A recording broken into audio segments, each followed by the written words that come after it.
Kualifikasi Piala Dunia 2026, pesaing Marcelino Ferdinand di Timnas Vietnam bikin pusing. Ya, media Malaysia meledek Timnas Indonesia. Kata mereka tak punya penyerang berkualitas.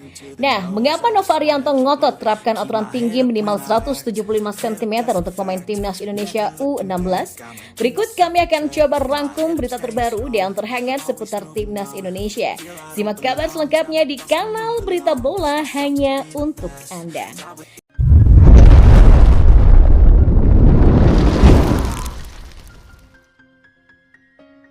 Ya, bila Timnas Indonesia punya Marcelino Ferdinand, maka di Vietnam akan ada Nguyen Dinh Bach. Keduanya sama-sama pemain muda andalan yang sedang bersinar. Bernama lengkap Marcelino Ferdinand Philippus, siapa yang tak kenal dengan pemain muda Indonesia ini? Ya, performa gelandang serang kelahiran Jakarta 9 September 2004 ini melesat sejak bermain di Piala AFF U16 2019 lalu. Marcelino lantas mendapatkan karpet merah untuk memperkuat timnas U20, U23 sampai senior. Pelatih Timnas Indonesia Sinteyong sendiri memberinya kesempatan debut senior ketika menjajal Timor Leste dalam uji coba di Stadion Kapten Iwayan Dipta Gianyar pada 27 Januari 2022 silam.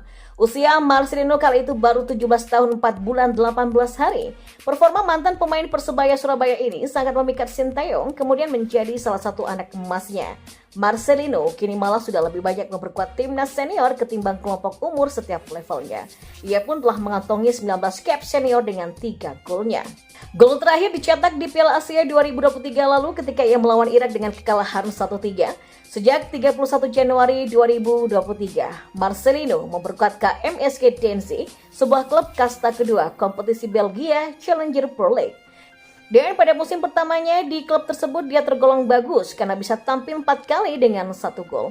Sedangkan pada musim kedua yang masih berlangsung, Marcelino baru tampil 2 kali karena ketatnya persaingan.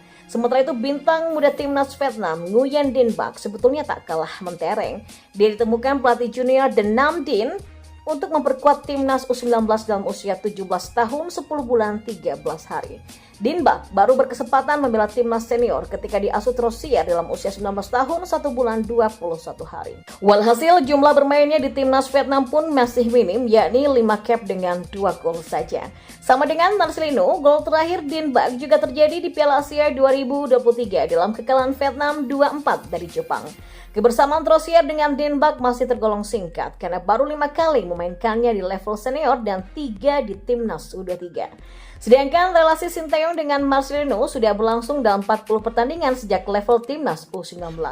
Ya, Rosier sangat kagum dengan gol indah Dinh Bach ke gawang Jepang Mediu pada Januari lalu. Pelatih asal Prancis itu pun dan timnya menghadirkan performa yang paling layak untuk ditonton. Dan saat kembali bertarung di Liga Domestik papan atas Vietnam Felix 1, nama Dinh Bach bersinar terang. Pemain berusia 19 tahun ini menerima sanjungan hebat dari Rosier. Sayangnya, pujian itu ternyata memanjakan sayap kiri klub Quang Nam FC ini. Ya, pelatih Quang Nam Van Sison bahkan menjatuhkan sanksi kepada pemain favorit Rosier itu karena perilakunya yang menyimpang. Van Sison menambahkan, saya juga menelpon dia berkali-kali untuk berbicara secara pribadi. Saya katakan terus terang bahwa dalam karir jangka pendek, jika Anda mencetak 8 atau 9 poin secara profesional, tapi 10 poin untuk moralitas, maka pelatih tetap menggunakannya. Tapi jika secara profesional mendapatkan 10 poin dan etikanya 1 poin, cepat atau lambat dia akan diberhentikan. Jadi saya menyarankannya untuk meningkatkan etika selain pelatihan profesional. Van Sison kemudian mempertegas, tapi Dinh Bach tidak mengalami perbaikan. Kali ini saya keras tidak menerima alasannya lagi. Ya, sepertinya kemurahan hati Rosier terhadap Dinh Bach membuat pemain muda ini salah paham makan posisinya. Keriuhan skuad Vietnam membutakan pemain muda yang baru menapaki jalur sepak bola profesional ini. Bahkan rupanya tidak hanya Dinh Bach, sejumlah pemain muda lain yang mendapatkan dukungan dari Rosier juga berada dalam kondisi tidak stabil, termasuk Quat Van Kang. Rosier harus bisa segera mengatasi problem itu karena akan menghadapi timnas Indonesia 2 kali beruntun dalam putaran kedua kualifikasi Piala Dunia 2026. Nah, di sisi lain media Malaysia semuanya bola meledek timnas Indonesia asuhan Sinteyong. Mereka mengatakan timnas Indonesia tak punya penyerang berkualitas karena kompetisi Liga 1 dihuni banyak penyerang asing. Ya, penghuni top skor sementara Liga 1 2023-2024 dapat dijadikan contoh. Penghuni 5 besar didominasi penyerang asal Brazil, sebut saja David da Silva dari Persib Bandung dan Gustavo Almeida dari Persija Jakarta yang masih memimpin dengan sama-sama mengoleksi 15 gol. Di posisi 3 ada Junior Brando dari Bayangkara FC dengan 14 gol, disusul Alex Martins dari Dewa United dengan 13 gol, sampai Ciro Alves dari Persib Bandung dengan 12 gol. Sayangnya sejumlah striker lokal yang berlabel timnas Indonesia seperti Dendi Sulistiawan, Dimas Derajat sampai Ramadan Sananta gagal bersaing. Dendi baru mencetak 1 gol bersama Bayangkara FC, begitu juga dengan Dimas Derajat. Ramadan Sananta memang sanggup mencetak 7 gol, tapi belum sanggup menembus 10 besar.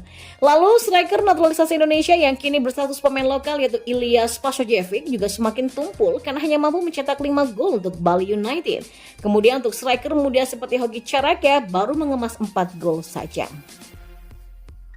Indonesia kini kekeringan kualitas striker lokal ya. Indonesia kini dikabarkan menjadi salah satu negara yang kekurangan talenta penyerang lokal berkualitas ketika kompetisi Liga 1 di sana didominasi pemain impor terutama dari Brazil. Bunyi judul artikel yang dibuat oleh Semuanya Bola. Saat ini hanya Stefano Lillipali, pemain lokal yang masuk dalam daftar 10 pencetak gol terbanyak di Liga 1 musim ini. Stefano Lillipali yang sering bermain di posisi sayap kini sudah mencatat 11 gol bersama Borneo FC. Ya, koleksi 11 gol menempatkan Stefano Lillipali di posisi 6 pencetak gol terbanyak di Liga 1. Berhubung musim masih panjang, ada peluang baginya untuk mengejar perolehan gol nama-nama lainnya. Dan yang terakhir, Nova Rianto menjelaskan alasan dirinya menetapkan syarat tinggi badan minimal 175 cm untuk pemain timnas Indonesia U16. Nova menyebut bahwa ini demi masa depan tim Garuda yang cerah. Saat ini Nova sedang memimpin seleksi gelombang ketiga timnas Indonesia U16 di Jakarta pada 25 sampai 28 Februari 2024. Dia memanggil 34 pemain. Kriteria yang pasti tinggi badan. Sebab sekali lagi, kalau ingin bermain di level Asia ya, tinggi badan menjadi hal yang sangat lama. Terutama kalau kiper, back, dan penyerang. Saya harapkan punya postur di atas 175 cm. Saya ini menyiapkan gen timnas ke depannya dengan postur yang tinggi. Sebab alasannya tinggi pemain minimal naik 1 cm per tahunnya. Ujarnya, Nova memperkirakan setiap pemain akan mengalami kenaikan postur 1 cm dalam setiap tahun sehingga bakal menyentuh angka 179 sampai 180 cm ketika berusia 20 tahun. Ambil contoh, pemain sekarang tingginya 175. Dia bakal naik sekitar minimal 4 cm atau jadi tingginya 179 sampai 180 ketika usianya genap 20 tahun. Sebab tinggi pemain di umur 20 tahun itu sudah maksimal. Itu kenapa saya cari pemain dengan minimal 175 cm. Kata arsitek berusia 45 tahun ini. Nova pun masih berburu pemain terbaik untuk timnas Indonesia U16 yang akan dipersiapkan Piala AFF U16 2024 dan kualifikasi Piala Asia U17 2025 pada tahun ini.